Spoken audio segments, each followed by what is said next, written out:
কসবায় ল কলেজের ছাত্রী গণধর্ষণের ঘটনায় ইতিমধ্যে উত্তাল রাজ্য রাজনীতি। গোটা ঘটনায় দোষীদের শাস্তির দাবিতে পথে নামলো এবিভিপি। একবার সেই ছবিটা দেখানোর চেষ্টা করব। দোষীদের শাস্তির দাবিতে রীতিমতো এবিভিপির মিছিল চলছে এই মুহূর্তে। গণধর্ষণের ঘটনায় উত্তাল রাজ্য। ল কলেজের ছাত্রী গণধর্ষণের ঘটনায় দোষীদের শাস্তির দাবিতে এবিভিপির মিছিল চলছে। লালবাজার অভিযানে এবিভিপি। সরাসরি এই মুহূর্তে আমি ছবিটা জানবো। দীপাঞ্জনা রয়েছেন আমাদের সঙ্গে। দীপাঞ্জনা, লালবাজার অভিযান এবিভিপির এই মুহূর্তের কি ছবি?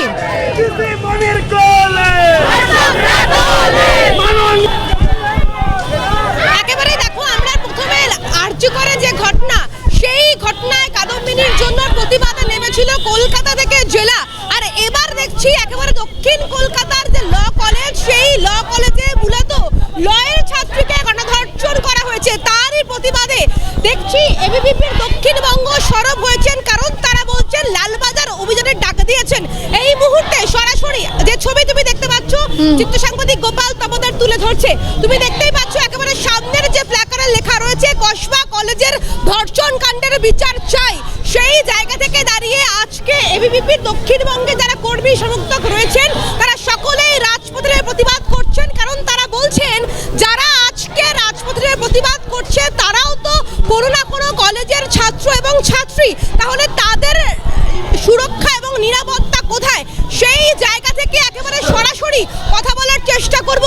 ইতিমধ্যেই দেখতে পাচ্ছি যে আজকের যে প্রতিবাদ, যে আন্দোলন দেখেছে শহরবাসী সারা দেশ জুড়ে, এবং আজকের এই কসবার যে কাণ্ড, সেই কাণ্ডের প্রতিবাদে রাজপথে নেমেছেন। কি বলবেন? কসবার ঘটনা, আরজিকরের ঘটনা এখনো পর্যন্ত রেশ কাটেনি। আজকে 1 বছর হয়নি, 1 বছর হতে চলেছে। সেখানে দাঁড়িয়ে সেই কলকাতার মধ্যে দক্ষিণ কলকাতার, যেখানে সাউথ কলকাতার ল কলেজে একজন ছাত্রীকে গণধর্ষণ করা হয়েছে। কে করেছে? আপনারা লালবাজার অভিযানে ডাক দিয়েছেন? অবশ্যই। লালবাজার কেন, প্রয়োজন বলে নবান্ন অভিযানে ডাক দেবো, প্রয়োজন বলে কালীঘাট অভিযানে। আজ শাস্তি চাইছেন? কি শাস্তি চাইছেন? জাস্টিস চাইছি। আমরা চাইছি আজ পশ্চিমবঙ্গে নারীরা সুরক্ষিত আছে। কোথায় নারীদের সুরক্ষা? কোথায় নারীদের সুরক্ষা? নারীদের সুরক্ষা দিক। আপনারা তো নিজেরাও একজন নারী, কোন কলেজের ছাত্রী।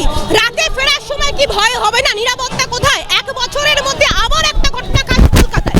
অবশ্যই ভয় করে, আর ভয়টা এখানেই বেশি করে কারণ আমাদের রাজ্যের মুখ্যমন্ত্রী এমনই একজন মহিলা যার উপর আমাদের না কোনো ভয় ভরসা কিচ্ছু নেই। আজকে ওই মহিলা উপরে বসে আছে বলেই আমাদের আজকে কোনো নিরাপত্তা নেই। এত দুর্নীতির পরেও মানুষ যদি না তাকিয়ে থাকে তাহলে আর কিছু বলার নেই। আগামী দিনে এই আন্দোলন কি আরো বৃহত্তর ডাক দেবে? অবশ্যই হবে। পশ্চিমবঙ্গের নারীদের সুরক্ষা নেই। আমরা যে ছবি সরাসরি আমার চিত্র সাংবাদিক দেখাতে বলবো গোপাল দামোদরকে। লালবাজার অভিযান, তার আগে কিন্তু পুলিশের ব্যারিকেড, সেই ব্যারিকেড একেবারে সরাসরি দেখানোর চেষ্টা করব।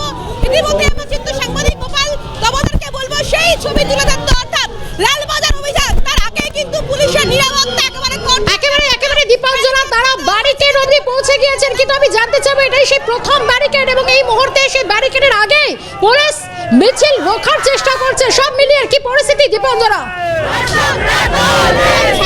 একেবারে সরাসরি আটক কেন করছে? এরা নারীদের সুরক্ষা দিতে পারে না। এরা নারীদের সুরক্ষা দিতে কসবাই ছাত্রীরা গণধর্ষণ করেছে। আর এরা মহিলার ছবি দেখতে পাচ্ছ, মহিলারা চাকতলা করে তুলে ধরে বলছে এই মমতা দলদাস পুলিশ আমাদের তুলে নিয়ে যাচ্ছে। এরা যখন নারী ধর্ষণ হচ্ছে, এরা যখন একেবারে যে ছবি আমার চিত্র সাংবাদিক তুলে ধরছে, একেবারে সরাসরি দেখানোর চেষ্টা করব। তোদের ওসিকে কি বলেছিল?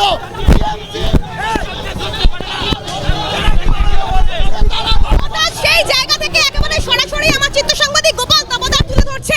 তুমি দেখতেই পাচ্ছ একেবারে স্ট্যান্ডে আসার আগেই কিন্তু পুলিশের যে ব্যারিকেড, সেই ব্যারিকেডের সামনের মুখে পড়তে হয় এই বিক্ষোভকারীদের। সরাসরি ছবি দেখাচ্ছে, পিজার ভ্যানে তোলা হচ্ছে বিক্ষোভকারীদের। তারা বলছেন একেবারে মহিলা, তারা রয়েছেন কর্মী সমর্থক। একবারে সরাসরি কথা বলবো। অভিষেক ব্যানার্জির সাথে যার ছবি, ওরা জিতকে সে টিএমসি নেতা।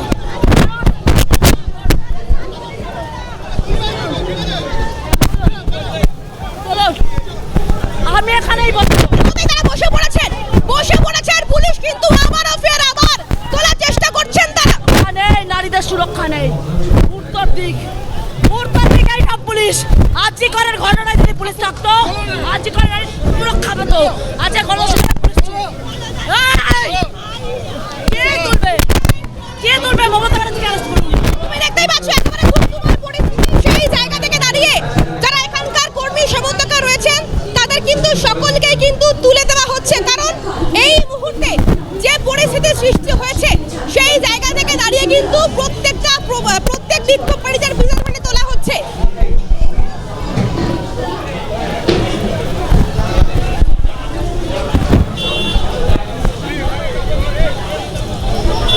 দীপাঞ্জনা, একেবারে আমরা সেই ছবি দেখছি, শুধু তাই নয় এর আগে অর্থাৎ ছবিটা খুব অচেনা লাগছে না। বছর ঘুরতে চলেছে আরজিকর কাণ্ডের, তার মধ্যে সেই লালবাজার অভিযানের ডাক, সেই উই ওয়ান্ট জাস্টিসের স্লোগান আজ দেখা যাচ্ছে আরো একবার। কারণ যেখানে শহরে মেয়েরা নিরাপদ নয়, সুরক্ষিত নয়, এইভাবে তাদের ধ্বনি মুখরিত হচ্ছে, কিন্তু একেবারে মিছিল এগোনোর আগেই লালবাজার তো অনেক দূর, তার অনেকটা আগেই রীতিমতো তাদেরকে আটকে দেওয়া হলো। দীপাঞ্জনা,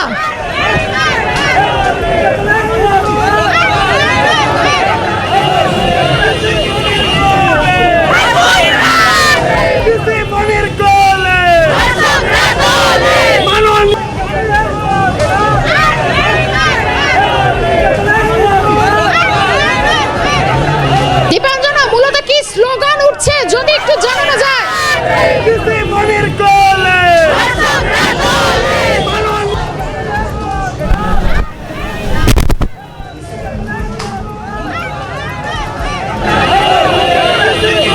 দীপাঞ্জনা রয়েছেন আমাদের সঙ্গে, কিন্তু এই মুহূর্তে ছবি দেখানোর চেষ্টা করছি। গণধর্ষণের ঘটনা উত্তাল রাজ্য। আজ সকালে দেখা গিয়েছিল রীতিমতো আইনের ছাত্রীকে গণধর্ষণের ঘটনা, আইনের পড়ুয়ারাই আজ পথে নামে, এবং এই মুহূর্তে রীতিমতো এভিভিপির তরফে যে অভিযান চালানো হচ্ছে লালবাজার অভিযান, তারই একটা ভয়ঙ্কর ধুমধুমার ছবি।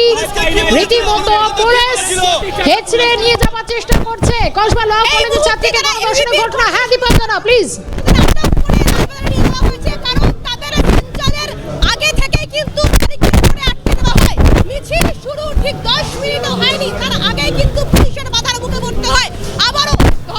শুরু হয়েছে এবং যারা মহিলা রয়েছে কর্মী সমর্থক তাদের কিন্তু মূলত টানা হিচড়ে করে এখানে নিয়ে দেওয়া হয়েছে। সেই ছবি একদম পরিষ্কার, লালবাজারে কিন্তু নিয়ে দেওয়া হয়েছে। তাদের ইতিমধ্যে আটক করা হয়েছে, যারা রয়েছেন এখানে বিক্ষোভকারীরা তাদের কিন্তু আটক করা হচ্ছে, নিয়ে দেওয়া হচ্ছে প্রিজন ভ্যানে, কারণ ইতিমধ্যে কিন্তু ব্যারিকেড করে দেওয়া হয়। কোনোভাবেই কিন্তু লালবাজার অভিযান তাদের সফল হলো না। ক্যামেরায় গোপাল তপতা, দীপাঞ্জনা সাউ, ক্যালকাটা নিউজ, কলকাতা। দীপাঞ্জনা ছিলেন আমাদের সঙ্গে, কিন্তু এই মুহূর্তে যে ছবিটা দেখা যাচ্ছে রীতিমতো উত্তপ্ত পরিস্থিতি, একের পর এক ব্যারিকেড করে দেওয়া হচ্ছে। এবং শুধু তা নয় দীপাঞ্জনা, আরো একবার জানতে চাইবো, মূলত লালবাজার অনেকটা যাওয়ার আগেই মূলত এই স্লোগান বিক্ষোভে উত্তপ্ত এই পরিস্থিতি, একটু জানতে চাইবো মূলত এই মুহূর্তে ঠিক কতজনকে আটক করা হলো? একেবারে শুরুতেই দেখা গেল একটা ধুমধুমার পরিস্থিতি।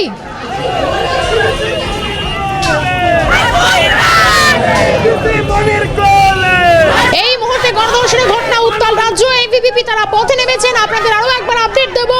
বিজেপির ফ্যাক্ট ফাইন্ডিং টিম একদিকে যখন আমরা দেখাচ্ছি রীতিমতো একেবারে সেন্ট্রাল অ্যাভিনিউতে, সেখানে এবিভিপিকে বাধা, অন্যদিকে বিজেপির ফ্যাক্ট ফাইন্ডিং টিম কসবায় যাদেরকে যেতে বাধা দেওয়া হয়েছে। বিজেপির ফ্যাক্ট ফাইন্ডিং টিমের সদস্যরা অলরেডি আগেই বলছিলেন যে আশা করব সেই কলেজে ক্রাইম সিন বা একেবারে যে ঘটনাস্থল যেখানে এই অপরাধ সংঘটিত হয়েছে কসবা ল কলেজে তাদের ঢুকতে দেওয়া হবে। কিন্তু এই মুহূর্তে দাঁড়িয়ে যে খবর, ফ্যাক্ট ফাইন্ডিং টিম যাদেরকে ঢুকতে দেওয়া হচ্ছে না।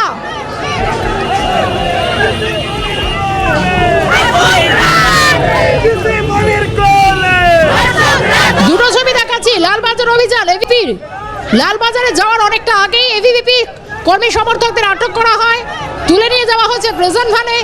অন্যদিকে কসবায় বিজেপির ফ্যাক্ট ফাইন্ডিং টিম পৌঁছানোর পরই কথা কাটাকাটি পুলিশের সঙ্গে। কলেজে ঢুকতে বাধা ফ্যাক্ট ফাইন্ডিং টিমকে। দুটো ছবি দেখাচ্ছে একসঙ্গে।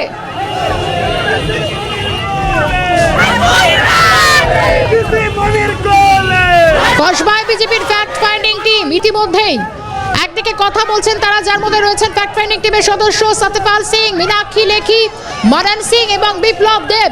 এই চারজন প্রতিনিধি যারা গিয়েছেন, অগ্নিমিত্রা পোল তাকেও দেখা গিয়েছে, সুকান্ত মজুমদার, যারা এই মুহূর্তে রয়েছেন কসবা ল কলেজে যারা ঢোকার চেষ্টা করছেন, কিন্তু দেখা গিয়েছে গতকালও জাতীয় মহিলা কমিশনের সদস্যরা যারা এখনো পর্যন্ত গতকালও তাদেরকে ঢুকতে দেওয়া হয়েছে, কিন্তু ক্রাইম সিনে কোনো রকম ভাবে যেতে দেওয়া হয়নি। এবং দোষীদের শাস্তির দাবিতে এখনো পর্যন্ত লালবাজার অভিযান এবিভিপির তাদেরকেও আটকানো হয়েছে অনেকটা আগেই। অন্যদিকে কলেজে, কসবা কলেজে ইতিমধ্যেই যাওয়ার চেষ্টা করছেন বিজেপি ফ্যাক্ট ফাইন্ডিং টিমের সদস্যরা। অবশ্যই আমাদের সেদিকে নজর থাকবে, কারণ এই মুহূর্তে দাঁড়িয়ে আইনের শিক্ষাঙ্গনে আইনের ছাত্রীকে গণধর্ষণ হওয়ার ঘটনায় রাজ্যের একাধিক উত্তাল পরিস্থিতি।